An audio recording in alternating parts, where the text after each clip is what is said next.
ప్రభువును రక్షకుడైన యేసుక్రీస్తు నామములో మీ అందరికీ శుభాభివందనాలమ్మ.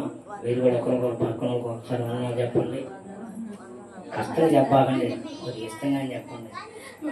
ఆ ముగ్గురు మాత్రం తీసుకెళ్ళి ఆడ వదిలిపెట్టడం ఖాయం. మంచిది పుల్లరా. గత వారం మనం ఏమన్నా ఒకసారి ఏమైనా గుర్తుందా? గత వారం మనం ఒక వర్తమానాన్ని విన్నాం. వాగ్దానంగా ప్రభు అయిన యేసుక్రీస్తు మనకి యెహోషువ గ్రంథం నుంచి ఇచ్చారు. అద్భుతములు అద్భుత కార్యములు చేయువాడు. మంచిది ప్రియులరా. ఈ యొక్క రాత్రికాల సమయంలో మరొక దివ్యమైన సందేశాన్ని మనం విందాం. యెషయా ప్రవచన గ్రంథం. జాగ్రత్తగా కొద్ది నిమిషాలు మాత్రమే ఉంటుంది వర్తమానం. పిల్లలు గొడవ చేయొద్దురే, కూర్చోవాలి. యెషయా ప్రవచన గ్రంథం.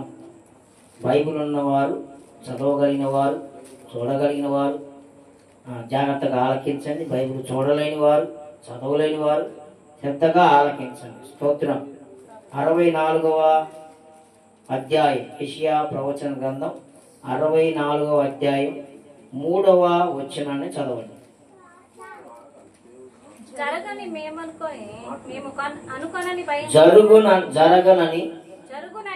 జరుగునని మేము అనుకొనని భయంకరమైన క్రియలు నీవు చేయగా అన్యజనులు నీ సన్నిధిని కలవరపడుదురుగాక. నీవు దిగువచ్చుదువు గాక. నీ సన్నిధిని పర్వతములు ఉత్తరిల్లును గాక. చాలు, చిన్న ప్రార్థన. పరిశుద్ధుడైన యేసు, నీకు వందనాలు, స్తోత్రాలు. ఇంతవరకు నీ సన్నిధిని జరిగించామయ్యా, నీకు వందనాలు. సమస్త మహిమ ఘనత ప్రభావాలు కలుగును గాక. చేసిన బిడ్డలు ప్రార్థనలు ఆలకించారు. కొద్ది నిమిషాలు నాతోనూ మాతోనూ చదవబడిన వాక్యమును, చదవబోతున్న వాక్య భాగమును ప్రాంత ప్రజలతోనూ కూడి బిడ్డలకు కూడిన వీళ్ళందరితోనూ మీరే మాట్లాడు. వాక్య స్వరూపి మీరే మాట్లాడమని మట్టి పాత్రను మహిమ పాత్రగా మీరు వాడుకోండి. ఆదరణ, నెమ్మది, సమాధానం, సంతోషం, దీవెన కావలసిన వర్తమానం మాకు దయచేయండి. శక్తి కలిగిన నామములో అడుగుచూ ప్రార్థిస్తున్నాము తండ్రి, ఆమేన్. ప్రియులరా, యెషయా ప్రవచన గ్రంథము 64వ అధ్యాయం 3వ వచనాన్ని మనం చదివాం. ఈరోజు పరిశుద్ధాత్మ దేవుడు మనకు ఇచ్చుచున్న దివ్యమైన సందేశం ఏంటంటే, జరగవని, ఇక జరగదు అనుకున్న కార్యాలు ఖచ్చితంగా జరిగించే దేవుడు. ఇక జరగవనుకున్న కార్యాలన్నీ ఏమవుతాయి అంట? కార్యములన్నీ జరిగించే దేవుడు. ఏ కార్యాలు? ఈ జరగవనుకున్న కార్యాలు అంటే అసాధ్యం. ఎంత కష్టపడినా, ఎంతగా ప్రయాసపడినా, ఎంతగా ప్రయత్నించినా, ఎంతగా పోరాడినా, ఎంతగా వాటి జోలికి వెళ్ళినా ఇక అసాధ్యం అంటే ఇక జరగవు అనుకున్న కార్యాలు కూడా మనం ఆరాధిస్తున్న దేవుడు ప్రభు అయిన యేసుక్రీస్తు జరిగించగలిగిన దేవుడు. దేవుడికి స్తోత్రం. యెషయా ప్రవచన గ్రంథంలో ఇక్కడ మాట్లాడుతున్నాడు, జరుగునని మేము అనుకోనని భయంకరమైన క్రియలు ఏం చేయగా. జరగవనుకున్నారంట, కానీ దేవుడు ఏం చేశాడు? భయంకరంగా క్రియలు ఏం చేశాడండి? ఆశ్చర్యకరంగా, ఊహకందని రీతిగా ఆ కార్యాలు చేయడానికి దేవుడు దిగి వచ్చాడు. చూడండి, అక్కడ అంటున్నాడు, అన్యజనులు నీ సన్నిధిని కలవరపడుదురుగా. అన్యజనులు ఎందుకు కలవరపడుతున్నారంటే, అమ్మో ఈమె జీవితంలో, ఈయన జీవితంలో, ఈయన కుటుంబంలో ఈయన ఈ విధంగా, ఈమె ఈ విధంగా మారిద్దాన్ని అనుకోలేదు. అని దేవుడు ఏం చేశాడండి? జరిగించాడు. అమ్మో ఏం మగం చూస్తే, అమ్మో ఎంత తగ్గులు మారుతో, ఈయన ఎట్లాంటిదో, ఆమె ఎట్లాంటిదో, ఆ కుటుంబం ఎట్లాంటిదో, ఈ కుటుంబం ఏమిటో పుట్టిన కానించి మేము చూస్తున్నాం. కానీ ఇక ఏమో మారదనుకున్నాం. కానీ ఆమె హృదయాన్ని, ఆయన హృదయాన్ని, ఆయన కుటుంబాన్ని ఏం చేశాడంట? మార్చగలిగి, మార్చివేసి, కఠిన హృదయాన్ని మాంసపు ముద్దగా మార్చి ఏం చేశాడంటే పిల్లరా, అన్యజనులు కూడా కలవరం పొందేటట్లుగా కూడా దేవుడు కార్యములు చేయగలిగిన దేవుడు, సమర్థుడు. చప్పట్లు కొట్టి దేవుడు నామని కనపరుస్తాం. హల్లెలూయా. చూడండి, జరగనని మేము అనుకున్నా భయంకరమైన ఊహకందని మహత్కార్యాలు ఏం చేశారంట దేవుడు జరిగించగలిగిన దేవుడు. మనం ఆరాధిస్తున్న దేవుడు. దేవునికి స్తోత్రం కలుగును గాక. చూడండి పిల్లరా, ద్వితీయోపదేశకాండ గ్రంథములో 10వ అధ్యాయంలోనికి మనం రాగలిగితే, ద్వితీయోపదేశకాండ గ్రంథము 10వ అధ్యాయం 21వ వచనం 22వ వచనం మనం చదువుకుంటే అక్కడ మోషే రాసిన గ్రంథం. ఆయనే నీకు కీర్తనీయుడు, నీవు కన్నులారా చూచుచుండగా భీకరమైన ఆ గొప్ప కార్యములను గొప్ప కార్యములను నీ కొరకు చేసిన నీ దేవుడు ఆయనే. దేవుడికి స్తోత్రం కలుగును గాక. చూడండి పిల్లరా, అక్కడ ఏమని మాట్లాడుతున్నాడు? 10వ అధ్యాయం 21వ వచనంలో ఆయనే నీకు కీర్తనీయుడు. మన కీర్తనీయుడు ఎవరంటే దేవుడే. ఆయనే నీకు కీర్తనీయుడు, నీవు కన్నులారా చూచుచుండగా భీకరమైన కార్యములు, భీకరమైన ఈ గొప్ప కార్యములు నీ కొరకు నేను చేసిన నీ దేవుడు ఆయనే. ఏ కార్యాలు? భీకరమైన కార్యాలున్నాయి, భీకర కార్యాలున్నాయి, కార్యములున్నాయి, ఆశ్చర్య కార్యాలున్నాయి. కార్యములు అంటే ఏంటి అర్థం? మీకు తెలిసిన మాటలు చెప్పండి. కార్యములు అంటే ఒడ్డుగారం సంబారకారం కాదు. కారం పట్టే అమ్మాయి అనకుండా అట్లాంటి కారాలు కాదు. కార్యములు అనగా ఏంటి? మీకు తెలిసిన మాటలు చెప్పండి, నేర్చుకుందాం మనం. అమ్మా చేసే ఓకే. ఇంకా పర్యాయ పదాలు, ఇంకా చేసే పనులు.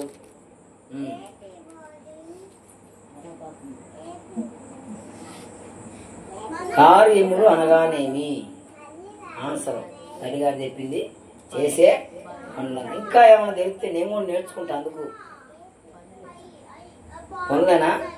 ఏం లేవు అయ్యా.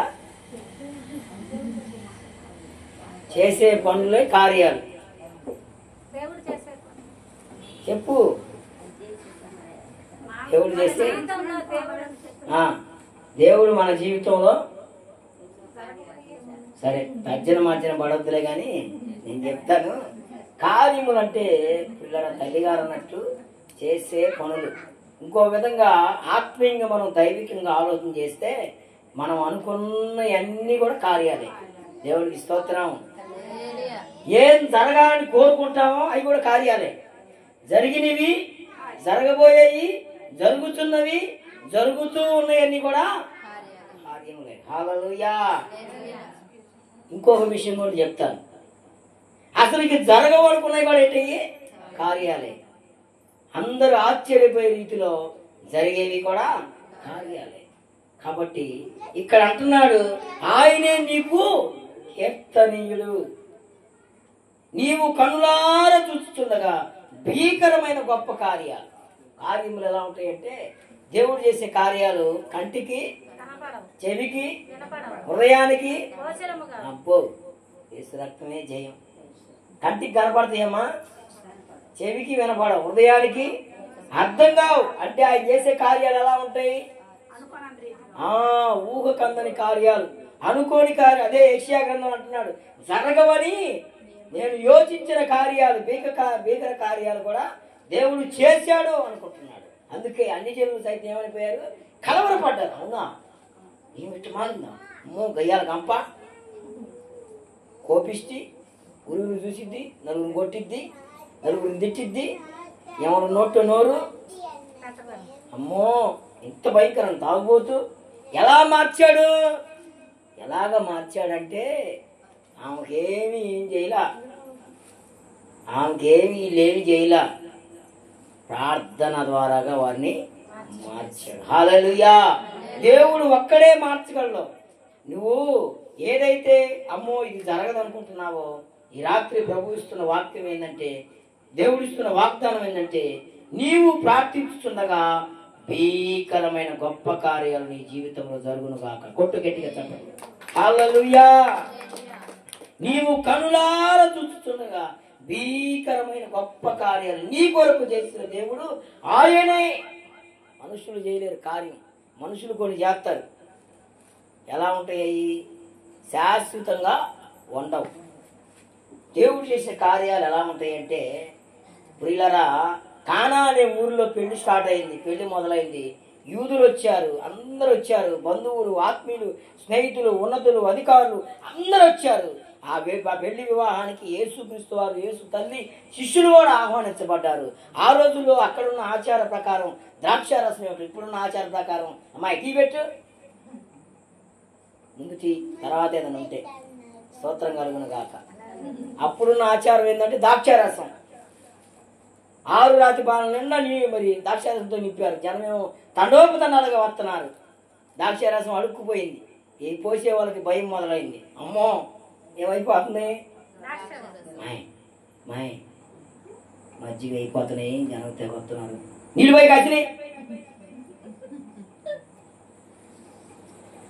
మంది ఎక్కువైతే ఏమైందంట, ఏందమ్మా నా శక్తి నీకు ఎందుకున్నాయి, నా అరబాక పద్దారు వాళ్ళది నేను అంటారు, తిడతారు, నీకెందుకు నెలకొని తాగుతాగా లేదా పెట్టి అంటే ఏమవుతుంది, ఇక్కడ వాళ్ళు కలవరం మొదలు పెట్టిపోయారు. ఒకళ్ళు చనుక్కుంటున్నారు. ఏం చేయాలి, చివరికి పోసేసారు. అయిపోయింది. దాంట్లో 6 రాతి బాణలు రమ్ము నిండా ఉండే అయిపోయింది. ఇంకా జనం వస్తూనే ఉండాలి. ఇంకా ప్రధాని పిల్లలు విందు ప్రధాని కలిగిన అధికారి ఆయన వచ్చాడు. అప్పుడు లేటుగా వచ్చాడు ఆయన. ఆయనకి ఇంకా అమ్మో అధికారి వచ్చాడు, ఆయనకి ఇలేదు నాయన ఉందే మనకి ఎట్లా ఏం చేయాలి అని అనుకున్నప్పుడు, పిల్లల దేవుడు చేసే కార్యాలు అంటే కంటికి కనపడవు కదా. వారు ఏం చేశారంటే మరియమ్మ గారి దగ్గరకు వచ్చారు.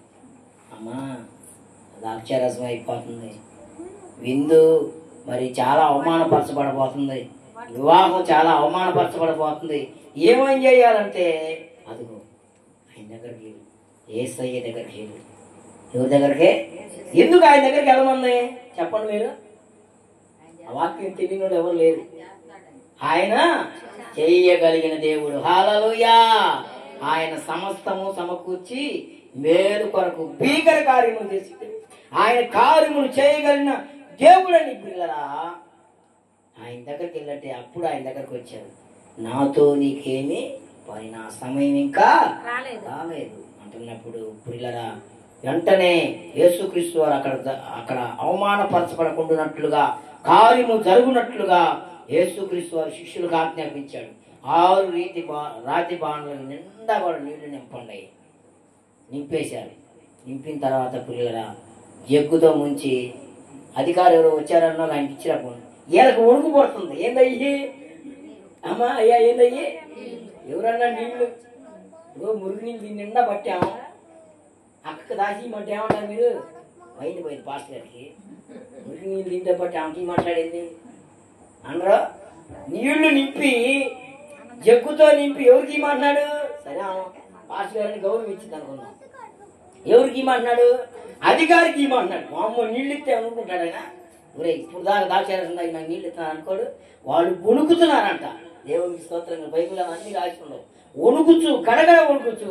ప్రియులారా ఆ జగ్గు నిండా తీసుకునేది విందు ప్రధానికి ఇస్తే వీళ్ళు ముంచుతూ ఉండగానే గడగడ గడగడ వణుకుతూ అధికారి దగ్గరికి వెళుతూ ఆయనకి ఇవ్వగానే, గ్లాసులో పోసి ఇవ్వగానే అవి నీరు ద్రాక్షారసముగా మార్చలేదు. కొట్టు గట్టిగా చప్పట్లు. హల్లెలూయా. కొట్టు గట్టిగా చప్పట్లు. నీవు అనుకోని కార్యాలు దేవుడు ఖచ్చితంగా చెయ్యగలిగిన దేవుడు. హల్లెలూయా. ఆయన చేసే కార్యం ఏంటంటే పిల్లగా ఎంతో సమయం పట్టదు, క్షణం మాత్రమే, సెకండ్ ఏమైనా కలిసి ఉంటుందేమో ముంచినప్పుడు. కనుక పిల్లరా చూడండి, జరగవనుకున్న కార్యాలు ఏం చేస్తారంట, ఆయన భీకర కార్యాలు చేసే దేవుడు. దేవునికి స్తోత్రం కలుగును. పాస్టర్ గారండి బాగానే ఉందండి. భీకర కార్యాలు, గొప్ప కార్యాలు, ఉన్నతమైన కార్యాలు, ఆశ్చర్యమైన కార్యాలు నా జీవితంలో కూడా జరగాలండి, నా కుటుంబంలో కూడా జరగాలండి, నా భార్య జీవితంలో జరగాలండి, నా బిడ్డల జీవితంలో జరగాలండి, మా కుటుంబంలో కూడా జరగాలండి అని ఆశపడుతున్నావా? ఆశపడేవాడు చేతి చేస్తున్నావు సార్. అందరికి ఆశ ఉండదు. ఆశ లేని వాళ్ళు ఎవరో లేరు. కానీ మనం చేయాల్సి కొన్ని ఉన్నాయి. అవి చేస్తేనే వస్తాయి. దేవునికి స్తోత్రం కలుగును గాక. దేవుడు మన జీవితాల్లో కార్యములు చేయాలంటే మనము చేయవలసినవి ఎన్నో ఉన్నాయి. ఎన్నోలో 3 మాటలు మనం ఈ రాత్రి తెలుసుకున్నాం. 3 మనం చేయగలడం ప్రారంభిస్తే ఖచ్చితంగా నువ్వు ఊహించని కార్యాలు, భీకర కార్యాలు, ఆశ్చర్యమైన కార్యాలు ఇక జరగదు. ఇక నా వల్ల కాదు, నా కుటుంబంలో జరగదు, ఈయన వల్లగా ఈయన మారడం, ఈయన మారదు, ఇక అనుకున్న కార్యాలు కూడా దేవుడు క్షణమాత్రంలోనే చేయగలిగిన దేవుడు. అవేం చేయాలో చూద్దాం. 64వ యెషయా గ్రంథంలోనే 4వ వచనం చదివితే చూడండి. యెషయా గ్రంథంలోనే 64వ అధ్యాయం 4వ వచనం చదవండమ్మా. కనిపెట్టువారి విషయమై నీవు తప్ప తన కార్యము సఫలము చేయి మరి ఏ దేవునని ఏ కాలమున చూచి ఉండలేదు. అట్టి దేవుడు కలడన్న సమాచారం మనుషులకు వినబడలేదు. అట్టి సంగతి వారికి తెలిసి ఉండలేదు. నీ మార్గములను బట్టి నిన్ను జ్ఞాపకము చేసుకొనుచు సంతోషముగా నీతిని అనుసరించు వారి నీవు దర్శించుచున్నావు. హల్లెలూయా. చూడండి ప్రియులరా, తన కొరకు కనిపెట్టుకొని వారి విషయమై. మొదటి మాట, దేవుడు నీ జీవితంలో కార్యాలు జరగాలంటే నువ్వు చేయాల్సిన పని ఏంటంటే దేవుని కొరకు కనిపెట్టాలి. కనిపెట్టడం అంటే ఏంటండి? కొనిపెట్టడం లాగా ఉంది. ఏందో కనిపెట్టడం అంటే అమ్మా ప్రార్థనలో కనిపెడతాం, ఇంకా అన్నిట్లో కనిపెడతాం. ప్రాముఖ్యంగా దేంట్లో కనిపెడతాం? ప్రార్థనలోనే కనిపెడతాం. ఇంకొక విషయంగా కూడా ఉంది. ఆత్మీయులైన వారు, స్నేహితులైన వారు, బంధువులైన వారు, తోబుట్టువులు కలిగిన వారు, మనతో పాటు జీవించే వారిలో కూడా దేవుణ్ణి బాగా ఎదుగుతూ, దేవుల్లో కొనసాగుతూ, దేవుని కార్యాలు చూస్తూ, దేవుడిచ్చే ఆశీర్వాదాలు దీవులు పొందుకుంటూ, దేవుని రక్షణ పొందుకుంటూ కొనసాగుతున్న వారి ద్వారా కూడా కనుక్కోవచ్చు యేసయ్య ఎవరు అని. దేవునికి స్తోత్రం కలుగును కాదు. అసలు నాకు తెలియదండి పాస్టర్ గారండి, దేవుడు ఎవరో తెలియదు. ఏమొచ్చి నేను బలహీనతలో ఉంటే, శ్రమలో ఉంటే, నిందలో ఉంటే, రోగంలో ఉంటే, భయంకరమైన కన్యలో ఉంటే, ఏం చేయాలో కలవరపడతా ఉంటే, ఇదిగో ఈ అక్కొచ్చి అన్నొచ్చి దేవుడు ఉన్నాడు భయపడవద్దు, దేవుడు ఉన్నాడు భయపడవద్దు, దేవుడి మీద నమ్ముకో, దేవుని మీద ఆధారపడు, దేవునికి చెప్పు, నీ కోసం నేను ప్రార్థన చేస్తానని చెప్తే వారి ద్వారా కూడా పిల్లరా దేవుణ్ణి కొనుక్కుంటాం. దేవునికి స్తోత్రం కలుగును గాక. హల్లెలూయా. చూడండి పిల్లరా, ఇక్కడ అంటున్నాడు, తన కొరకు కనిపెట్టు వారి విషయమై నీవు తప్ప తన కార్యము సఫలము చేయు మరి ఏ దేవుడు లేడు. కార్యము చేసేది ఎవరో? దేవుడు తప్ప. మనుషులు చేసిన దేవుళ్ళు కాదు. మనం ఆరాధిస్తున్న దేవుడు ఎలాంటి దేవుడు అంటే మనుషులు తయారు చేసిన దేవుడు కాదు, కానీ మనుషులను సమస్తమును సృష్టించిన సృష్టికర్త అయిన దేవుడు, సర్వశక్తి కలిగిన దేవుడు, కార్యములు చేయగలిగిన దేవుడు, సమర్థుడు. ఆయనే ప్రభు అయిన యేసు క్రీస్తు దేవుడు. చప్పట్లు కొట్టి గట్టిగా హల్లెలూయా. నీవు తప్ప ఎవ్వరు కార్యము చేయలేదు, సఫలము చేయలేదు. ఏమంటున్నాడు? తన కార్యము సఫలము చేయు దేవుడు మరి ఏ దేవుడు కూడా లేడు. అందుకే పిల్లలు అక్కడ అంటున్నాడు, ఎవడు నీ కాలమును చూచి ఉండలేదు, ఎవరు చూడలేరంట. ఆయన అలాంటి దేవుడు మార్గములను ఆయన జ్ఞాపకం చేసుకుంటాడు. కనుక పిల్లల దేవుని కొరకు కనిపెట్టాలి. ఎలాగ కనిపెట్టాలి? దావీదు రాసిన కీర్తన భాగం 40వ అధ్యాయం చూడండి. ఎలాగ కనిపెట్టాలి? కనిపెడతాం కూడా ఒక విధానం ఉంది పిల్లల. ఎట్ట పడితే కనిపెడితే దేవుడు సమకూర్చు. 40వ అధ్యాయం మొదటి వచ్చిన చదువు. యెహోవా కొరకు సహనముతో కనిపెట్టుకొంటిని. దేవునికి స్తోత్రం. చాలు, సహనముతో కనిపెట్టాలి. ఎలా కనిపెట్టాలమ్మా? సహనం ఉండదు, మనకు లేనిదే అది. మాస్టర్గారండి ప్రార్థన సరిగ్గా చేయట్లా. అమ్మ ఏంటంట ప్రార్థన? దేనికి? వాళ్ళ అబ్బాయి ఉద్యోగం రాకపోతే నువ్వు సరిగ్గా ప్రార్థన చేయట్లేదని నన్ను అంటున్నాను. మాస్టర్ గారు ప్రార్థన సరిగ్గా చేయట్లా, రోగం తగ్గట్లా. అప్పుడు సహనం ఏడుందండి? సహనముతో కనిపెట్టుకున్న వారికి దేవుడు ఏం చేస్తాడంట? కార్యములు చేస్తాడు. యెహోవా కొరకు సహనముతో కనిపెట్టుకుంటే దావీదు జీవితంలో సహనంగా ఉన్నాడు. సహనంతో దేవుని కనిపెడతా ఉంటే జిగట గల ఊబిలో నుంచి పైకి లేపెట్టాడు. అక్కడ 2-3 వచనాలు చదివితే జిగట గల దొంగ ఊబిలో నుంచి పైకి లేపాడు. చదవమని. నాశనకరమైన గుంటలో నుండి దొంగ ఊబిలో నుండి ఆయన నన్ను పైకెత్తాడు. నా అడుగులను తన పాదములను బండపైన ఆయన స్థిరపరిచాడు. నా నోట కొత్త కీర్తన ఉంచాడు. హల్లెలూయా. సహనంతో కనిపెట్టి ఇవన్నీ ఉంటాయి.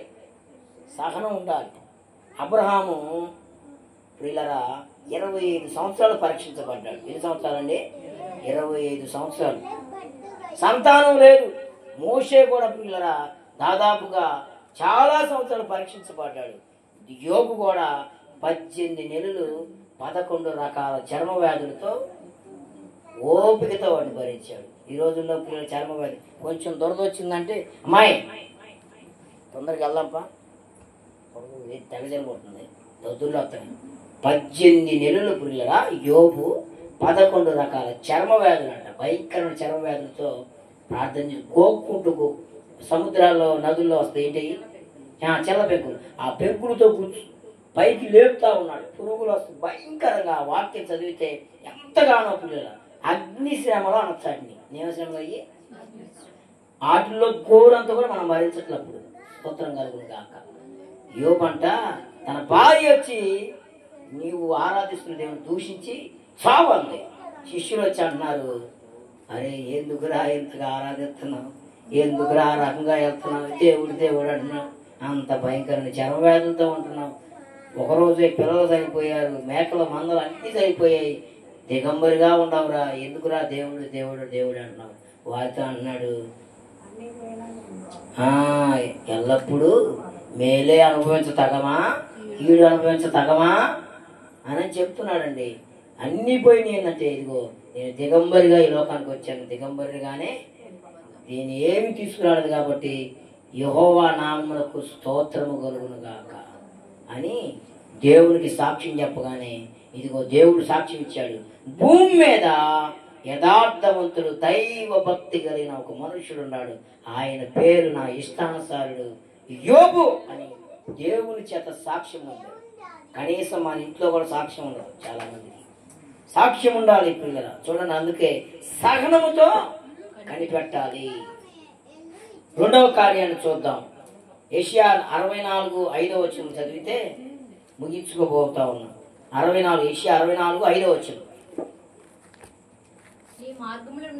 నీ మార్గములను బట్టి జ్ఞాపకము చేసుకొని సంతోషముగా నీతిని అనుసరించి వారిని నీవు దర్శించుచున్నావు. చిత్తగించుము, కోపపడితి మేము పాపులమైతే పాపములో పడి ఉన్నాం, రక్షణ మాకు కలుగునా, మేమందరము అపవిత్రుల వారమైతిమి, మా నీతి క్రియలు నీవు మురికి కొట్టవలే ఆయను. చాలు చాలు అంటున్నాడు, నీతి మార్గంలో నడవాలి. మొదటిగా ఏంది, దేవుడు మన జీవితంలో కార్యాలు జరగాలంటే అమ్మా సహనంతో దేవుణ్ణి కనిపెట్టాలి. రెండవది నీతిగా యథార్థంగా దేవుని మార్గంలో నమ్మకంగా నడవాలి. 3 వారాలు 4 వారాలు 5 వారాలు 8 వారాలు 9 వారాలు 10 వారాలు, ఒక వారం, ఒక పూట, ఒక గంట, అరగంట, 10 నిమిషాలు, 5 నిమిషాలు స్తోత్రం కలుగును కాక ఇక అసలు ఉండరు.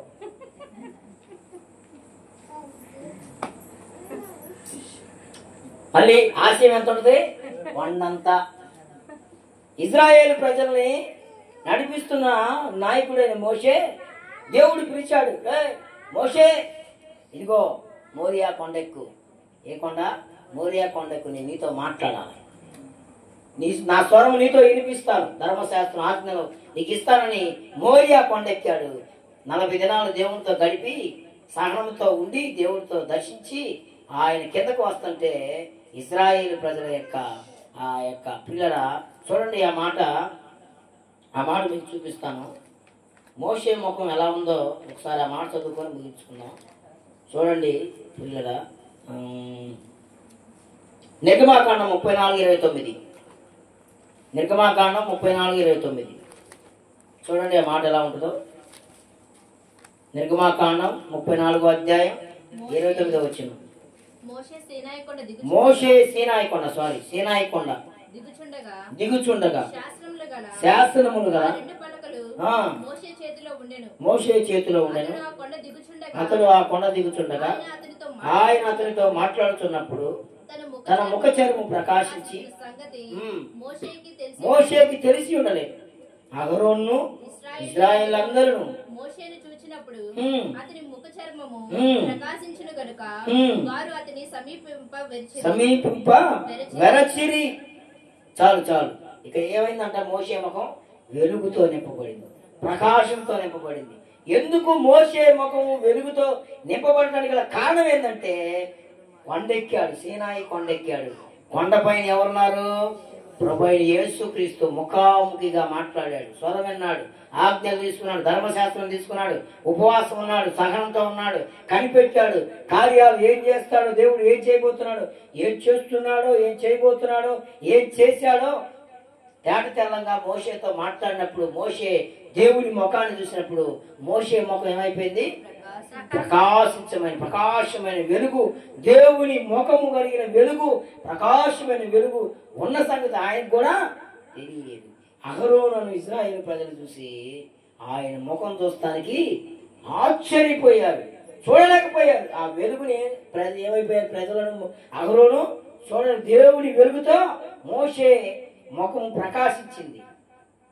ఎందుకంటే సినాయి కొండ మీద యేసుక్రీస్తుతో ఆయన సహవాసం కనిపెట్టి చేశాడు. కాబట్టి ఈ రోజుల్లో పిల్లల కొండనగా ఏంటి? దేవుని మందిరం, కొండనగా దేవుని సన్నిధి, కొండనగా ప్రార్థనా గది, ప్రార్థనా స్థలం.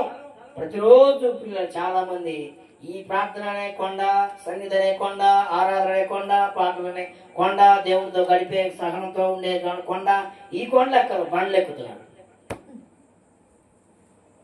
కొండ పోయి బండెక్కుతున్నాడు. అయ్యా ఆఖరి మాట విన్నాడు, కొండ పోయి బండెక్కుతున్నారు. ఈ బండెక్కి ఆ మట్ట ఈనట్ట, ఆ మట్ట ఈనట్ట, నా గుట్టు విప్పాడమ్మా నీ గుట్టు విప్పుతాడు, యాకోబు బావికాడ యేసయ్యను చూచానమ్మా. దేవుడికి స్తోత్రం. ఇంకో పాట ఉంది, ముసలమ్మ ముచ్చట్లు కట్టి పెట్టి పరిశుద్ధ గ్రంథాన్ని చేత పట్టి ఆ ఇంటి దేవుని ఆ ఇంటి సంగతిలో ఈ బండలు ఎక్కి పొద్దుని సాయంకాలం దాకా ఈ బండకాడ ఎంతసేపు కూర్చొని అసలు ఇరుకు లేదు, సొసుగు లేదు, టీలు టిఫిన్లు వస్తా ఉంటే రక్తమే చేయక రోజులు కూడా తెలియదు. ఈ బండ దేవుని మందిరం దగ్గర దేవుని మందిరం అనే బండ ఎక్కగానే వచ్చేదేమో లేటు. ఫోన్లు ఆడబెడతారు, పెడతారు. మళ్ళీ పాస్టర్ గారు సైలెంట్ అని చెబుతాడుగా, పెట్టి ఏందమ్మాయి గడియారాలు, కొన్ని మందిరాలు గడియారాలు తీసేసారు సేవకు, కొన్ని మందిరాలలో ఉంటున్నాయి, మరి వాళ్ళు కూడా ఫాలో అవ్వాలిగా. చాలా అయిందే, ఇంకా ముగిలేదేనా అమ్మమ్మ ఇంకా ఉందానమ్మా అట్లా దేవాట ఏంది ఇంకా ముగిలేదేనా? ఏమొచ్చింది? ఎప్పుడు పాటలు అయిపోయి ఆరాధన అయిపోయి వాక్యం మధ్యలో వచ్చింది. వాక్యం చిన్నగా వస్తుంది. ఒక సేవకుడు చెప్పాడంట, విశ్వాసం అంట మందిరా నుంచి ఇంటికా నుంచి మందిరానికి వచ్చినప్పుడు తాపేరు నాకు మందిరం అయిపోయిన కాడ నుంచి ఏనాడకమ్మది ఏడో దూకు ఆడో దూకు, ఏడుతో ఒకటి ఇంట్లో ఉంటుంది కావ, ఏసు రక్తమే చేయం. కనుక పిల్లరా ఎలా ఉంటున్నారంటే ఈ బండెక్కిన కానించి టైం చూస్తూ ఉంటారు. ఏంది ఇంకా ఆపలేదు, 9:30 10 అవుతున్నా, ఈయనకేం బాగా తినొచ్చి ఉంటాడు, ఈలో టిఫిన్లు అన్ని ఇచ్చి ఉంటారు. ఏం తెలుస్తుందో ఏం పనే పాట, పొద్దున్న లేచిన కానీ పేదన అంటారు. మాకు ఎన్ని కోళ్ళు ఎన్ని ఉండయి. ఈ బండ ఎక్కిన కానించి ఏం చూస్తారండి? సమయాన్ని చూస్తారు, అలసిపోతారు, ఇటు వంకర కాళ్ళు దాపటం, ఏసు రక్తమే చేయం. చూస్తూ ఉంటాం మేము సంఘాల్లో. వాక్యం మొదలుపెట్టిన కానించి కూర్చొని ముందు కూర్చున్నామేమో షారుగా ఉంటుంది, చివరి ఆఖరిలో వచ్చినామేమో నేర్చిపోతా ఉంటాం. ఈ బండలు ఎక్కుతూ ఉంటారు. ఈ కొండ ఎక్కరు కానీ, ఈ కొండ మీద దగ్గర కానీ చూస్తూ ఉంటారు. కానీ ఇంకా సేపు చూస్తారు, ఏమైనా చూస్తుంటే అంటే అనే భక్తులు మొత్తం కరువయ్యారు. ఇప్పుడు రాకడ అతి సమీపంగా ఉన్నప్పుడు అంటే వాక్యం కరువయ్యే రోజులు ఉన్నాయి. వాక్యం అంట పిల్లరా, బైబిల్ రాబోయే దినాల్లో కనుమరుగయ్యే దినాలు ఉన్నాయి. కాబట్టి వాక్యం అంట గుండెలో ఉండాలంట. ఎక్కడ ఉండాలి? వాక్యం గుండెలో ఉండాలి, మదిలో వాక్యం ఉండాలి. కనుక పిల్లలు వాక్యములో ఉండాలి, వాక్యముతో ఉండాలి, వాక్యము అనుసరించాలి. ఎప్పుడు చెప్పినా ప్రార్థనలో ఉండాలి, ప్రార్థనతో ఉండాలి, ప్రార్థనలో గడపాలి. స్తోత్రం కలుగును గాక. ఇవన్నీ కొనసాగుతూ ఉంటే ఆయన రాకడ వచ్చినప్పుడు పిల్లరా ఏం చేస్తాం? ఎత్తపడే గుంపులో బుద్ధి కలిగిన వాళ్ళు ఏం చేశారు? అన్ని సిద్ధపడ్డారు. చివరికి ఏమయ్యారు? యజమానుడు అంటే మీరెవరు? ఐ డోంట్ కేర్, నాకు తెలియదు మీరెవరు. ఎంత బాగా అయ్యా ఉపవాసాలు ఉన్నాం, ఇదిగో సన్నిధికి వచ్చాం, ఇదిగో అక్కోలుంటే ప్రార్థన పెట్టి వచ్చాం, ఏమో నాకు తెలియదు. స్తోత్రం కలుగును కాక. పిల్లరా ఆ బండ ఎక్కొద్దు కానీ కొండ ఎక్కండి. బండ ఎక్కినప్పుడు ఏ సమయాలు చూడరు, ఈ కొండ ఎక్కినప్పుడు మాత్రం మిగిలేదేమి. చాలా మంది, మీరు కాదు కానీ పిల్లలు చాలా చోట్ల నేను చూస్తూ ఉంటాను.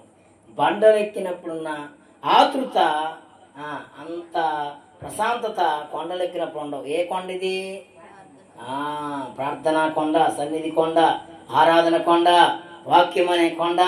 ఈ కొండ ఎక్కినప్పుడు మన ముఖాలు ఎలా ఉంటాయి తెలుసా? మోషే ముఖం ఏం చేసింది?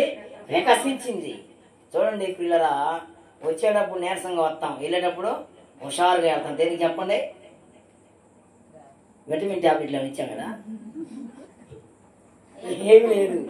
దేవునికి స్తోత్రం కలిగినాక నువ్వు చప్పట్లు కొడుతూ ఉండగా, ఇది ఎక్సర్సైజ్ కొడుతుండగా చేతుల్లో ఉన్న బలహీనతలు ఏమైపోతాయి? వెళ్ళిపోతా ఉంటాయి. నువ్వు నోరు స్తుతించుతూ ఉండగా మనసులో, ప్రాణములో, ఆత్మలో, దేహములో ఉత్తేజం వచ్చి చింతలో, బాధలో, వేదలో, రోగంలో, బలహీనతలో, రోగాలన్నీ మర్చిపోతావు. అందుకే ఆయన సన్నిధానంలో ఏముంది? సర్వ సంతోషము కలదు. నీ సన్నిధానంలో సంపూర్ణ సంతోషము కలదు. సంతోషం ఏమన్నా కొట్లో ఉందని తీసుకురండి, డబ్బులుతాను. సంతోషం, సమాధానం, మారు మనసు, రక్షణ ఏమన్నా ఉన్నాయా? లేదు. ఎక్కడున్నాయి? దేవుని సన్నిధిలో ఉంది. ఈ గొప్ప ధన్యత పిలువబడిన వారు అనేకులు, ఏర్పరచబడిన వారు కొందరులే. ఆ కొందరిలో నిన్ను నన్ను దేవుడు ఉంచాడు. కనుక పిల్లరా, భీకర జరగవలకున్న కార్యాలు దేవుడు ఏం చేస్తాడంటే జరిగించే దేవుడు. హల్లెలూయా. అయ్యా నా జీవితంలో జరగాలయ్యా అంటే దేవుడు అంటున్న మాట ఏంటంటే సహనంతో కలిసి పెట్టుకొని ప్రార్థన చేయాలి. ఏంటి పాస్టర్ గారు సహనంతో ప్రార్థన చేయమంటావు? 5 సంవత్సరాల నుంచి 10 సంవత్సరాల నుంచి చిన్నప్పటి నుంచి చేస్తానే ఉన్నా, ఇంకా నేను అనుకున్న కార్యం జరగలా అనేవాళ్ళు చాలా మంది ఉన్నారు. దేవుని స్తోత్రం కలుగునుగా. కానీ దేవుడు తలుచుకుంటే ఏమైందండి? 38 ఏళ్ళ నుంచి బెతస్తా కోనేటి దగ్గర పక్షవాయు గలవాడు స్వస్థత పొందుదాం అనుకున్నానండి. ఎన్ని సంవత్సరాలమ్మా? 38 ఏళ్ళు. పుట్టినది మొదలుకొని శృంగారుని దేవాలయం దగ్గర పుట్టివాడు స్వస్థత పొందుకుందాం అనుకున్నానంట. దైవజనులు వచ్చారు. ఎంత టైం పట్టిందండి? ఎంత టైం పట్టింది అది కాళ్ళు రావడానికి? ఒక్క నిమిషం కూడా పట్ల. దేవుడు తలుచుకుంటే నువ్వు ఎన్ని సంవత్సరాల నుంచి ఆగిపోయిన కార్యాలు నా దేవుడు జరిగించును గాక. హల్లెలూయా. ఊహకందని కార్యాలు, ఆశ్చర్యమైన కార్యాలు, ఉన్నతమైన కార్యాలు మన కుటుంబాల్లో, మన జీవితాల్లో జరుగును గాక. దేవుడి వాక్యమును దీవించును గాక. అందరం ప్రార్థన చేస్తున్నాం. అందరం మోకరించాం.